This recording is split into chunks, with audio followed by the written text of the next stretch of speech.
halor ka jingsha keno bakaladon ka jingtrei torti ya ka scheme Jal Jeevan Mission Hagaro Hills Myntri ka Tnat PHE Marcus Marap hinin ka ski ulah kam de ka boong baka Jingpyntreikam ya ka JJM Kalong ka ba Khuid bat Kalong ka ba job ulaong baka Jingpyntreikam ya ka JJM Kalong hado nyaw point lai pran na ka shispa hakabalala ban pendap ya ka functional household tap connection hakisan lak 10,000 at huway bat na kaliang umarak ulapan pao ya ka jingbom sngaw ya ha ban ong baka Jingpyntreikam ya ka JJM kade ka kambam sab.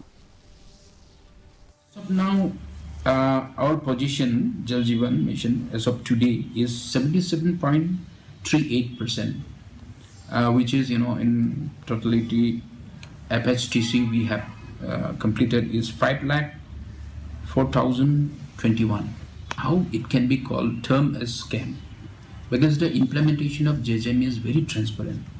It is reflected in the dashboard also every day, and the method of payment is also very transparent.